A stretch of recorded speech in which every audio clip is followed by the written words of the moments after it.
Hello and welcome to my garden and welcome to my studio, my natural environment. I'm going to take you on a journey through how I make various pieces of work and talk a little bit about various digital and physical approaches to casting glass. Hope that I might answer some questions about things that you might have thought about before, and just generally introduce you to how I create my artwork. Here we are entering into the studio, which is now called Shedtopia, as it's created, as you can see, out of a number of buildings joined together. Thinking about making this video, I wanted to show it as a life cycle of an object, or life cycle of object, process, material, thought process. And I view that process very much as something that's like a chicken and egg, if you like. So at this moment, I'm looking at a mold that's come out of the kiln and thinking about that as the egg, if you like, out of which is going to come something that's that could represent new life. And at the point where I'm demolding and looking at what I've got, looking at what's worked, some things are quite unexpected. Some things are as I hoped that they would be.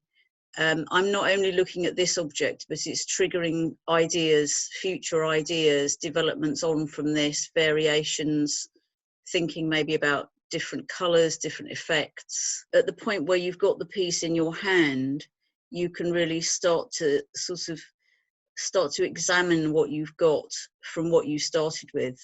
And this was made, and this one also, from a combination of both organic and 3D printed pieces of material.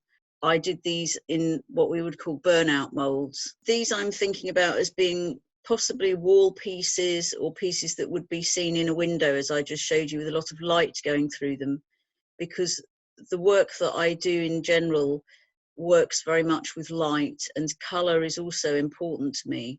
Although clear glass can be very, very beautiful in a minimal way, I most often use colour. And to me, colour emphasises the form, and form is really something that's so key to my work and always has been right from when I started out. So here I'm collaging together combinations of organic materials, which might be things I've found in the garden or things that I've saved. I've got half lemons that I've squeezed in the kitchen, poppy heads, things like that. Maybe rose hips, and I'm also working with little pieces of 3D print material.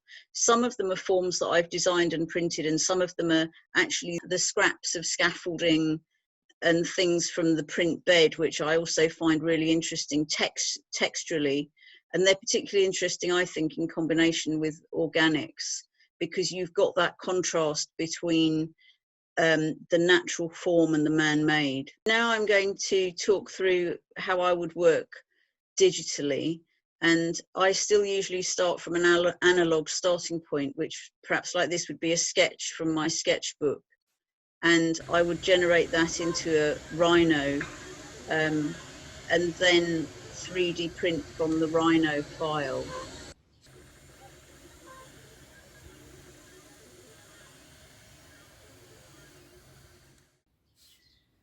So this is the Bicelops piece in cast glass. And one of the very beautiful things about working digitally is about being able to change the scale and recreate the same object across a range of scales. And I call that sort of repeat with difference. So we've got this tiny piece here, and then we've got a much larger version here.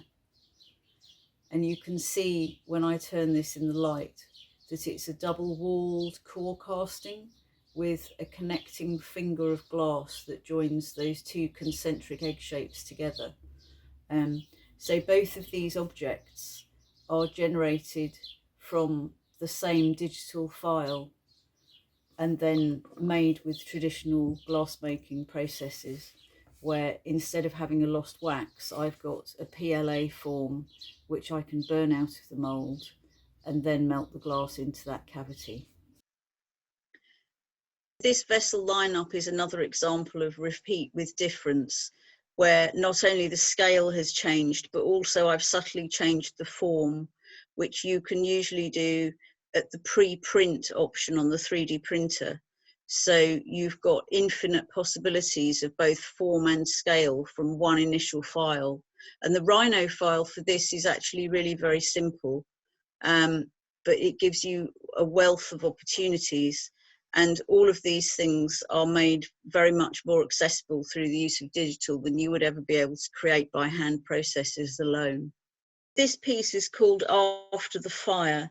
And as you can see, this also uses my kind of improvised three-dimensional collage methodology of creating the initial model out of the 3D print, which you can see here is the blue form on the left, and combining that with some carved wood to create a model that's going to be sacrificial, basically.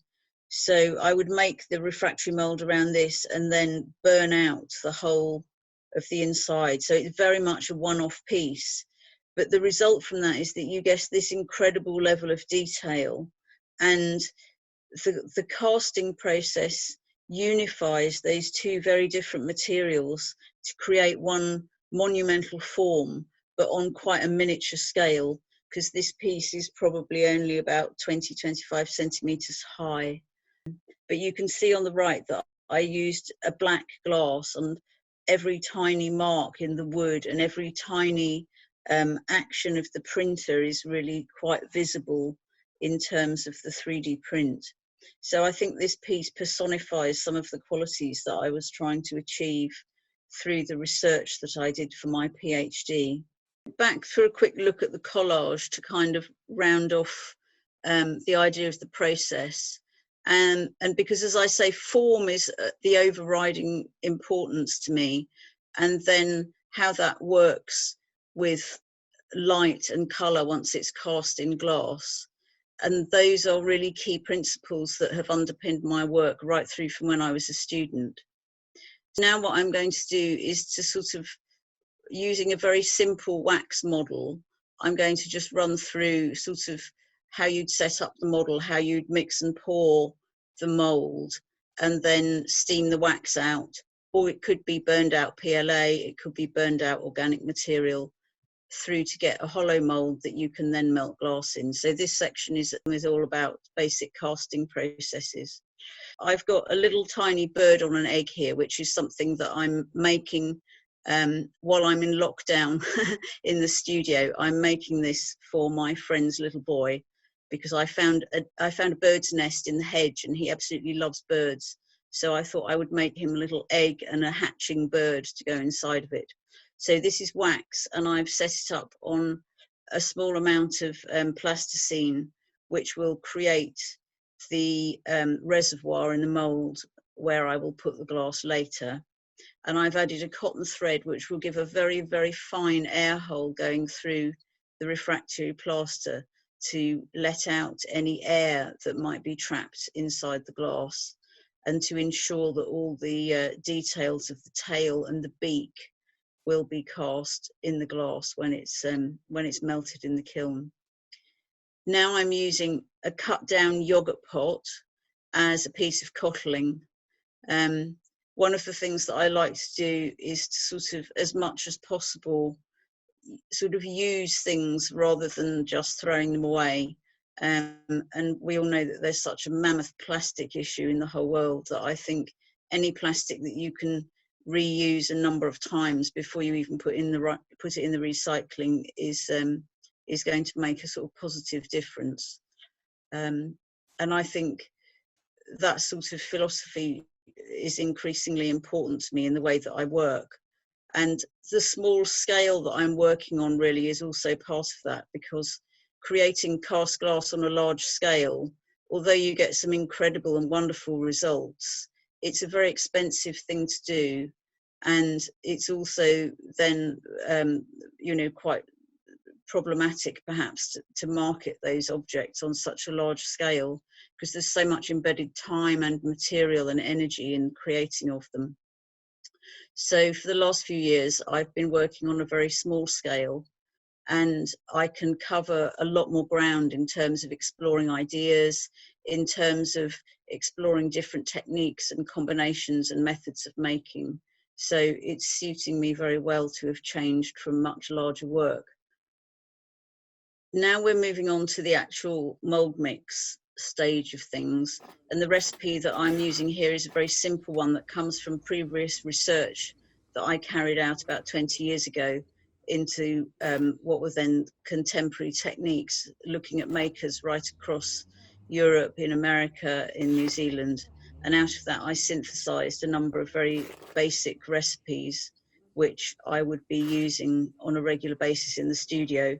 So I'm using a third plaster, a third fine silica, and a third of Ludo, which is basically old molds that have been crushed up and sieved back to a powder. And then I would be just regularly dry mixing those together and adding them to water to create my new refractory mix. While I'm going to pour molds, I'm also creating reservoirs, separate reservoirs to add on top of the mold, because for small pieces, I usually put in quite a lot more glass than I know will actually be needed to cast the object. And I do that for a couple of reasons. One is that sometimes it's easier to cold work it afterwards when you've still got quite a large amount of glass to get hold of at the base. The extra weight and volume of glass is good if you've got lots of fine details, and on this little bird, things like the tail and the beak, where the glass might be reluctant to flow in there. If you've got extra weight and pressure, it helps to sort of push the glass down. And it's actually, in some cases, easier just to cut off a bigger reservoir at the end, and then you've got a reasonable chunk of glass that you can use again in an even smaller mold. So it's good to have an extra reservoir space, and then you can also you can choose your recycled piece of glass to fit the piece that you're making, and create a special reservoir funnel shape in order to kind of meet the entry point into the mold. And this is a very quick way of making reservoirs. And you can use any number of different containers to do that, as long as you've got a reasonable thickness of the wall around it. And I usually put water in the inner container because it helps to weigh it down, and then you end up with a nice clean ring shape at the end. There we go, pressing the little pot of water inside the other smaller container. Some of these are little silicon cooking molds as well that I bought in a charity shop. So I'm always on the lookout for useful shapes and sizes, and quite a lot of things that have been made for domestic use are useful in the studio. At this point, the plaster's probably getting really quite thick, and sometimes I do hand build molds, in which case having it as a slightly thicker consistency is quite good, because you can actually sort of paste on the last layer. But on very small objects, I think cottling up, as I have done here, and pouring is usually the best way of doing it, and eliminating any air from the mixture. I think you probably saw as I was setting up as well that I put lots of rubber bands around the cottling, and that has meant that no plaster has leaked out, but also that I haven't needed to use clay or anything to keep the cottling together. So it's a nice clean way of doing it. And I've now got lots of little tiny sort of round wooden bases that I can fit the cottling to nice and closely, and then rubber band in place. So sometime later, you can start to take these things apart, and sometimes it can be a little bit fiddly to get the containers out the center. The trick is not to overfill. I think the one I've just put to one side, I've slightly overfilled, and so it's going to be a little bit more difficult to get the small pot out of the bigger pot. And the water that was inside them has already been poured on the plants outside the back door. And here we go, this one comes out really easily because it's been filled to a reasonable level. I also find lots of these little tiny rings are useful, because sometimes I might stack more than one reservoir on top of the other. I usually make a number of them and then keep them on top of the kiln, taking off the cottling on the outside.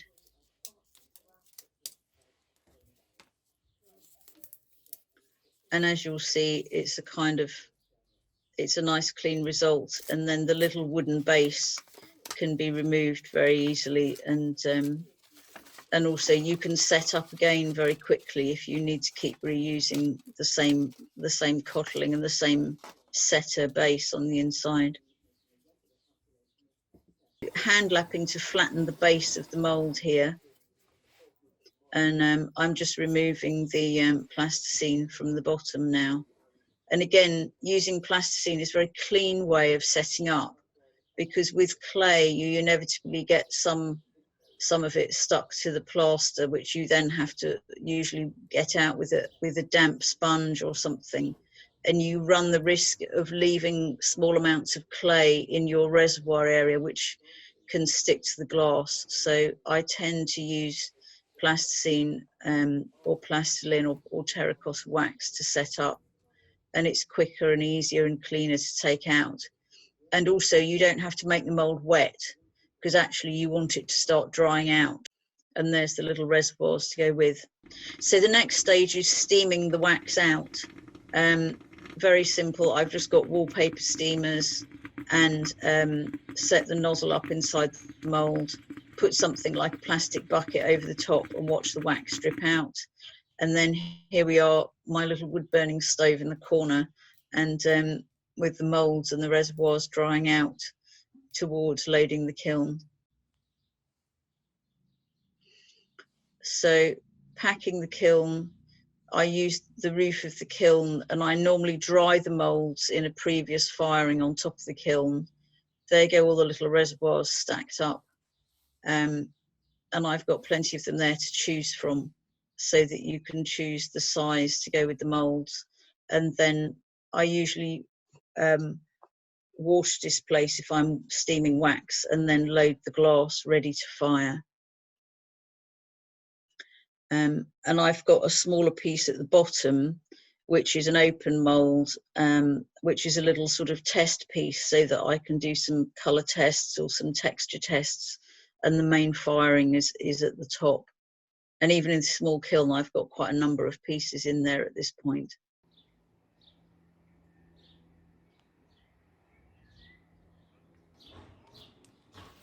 So thank you very much, and do get in touch if you'd like to. I'm really happy to talk about molds, talk about casting glass. If you're interested in coming to do a course, I'm teaching both in my own studio and sometimes with Max Jacquard down at Greensand Barn. And occasionally, obviously, I'm teaching in other countries as well. So do keep in touch. Look at my website and my Instagram. Thank you. Bye-bye.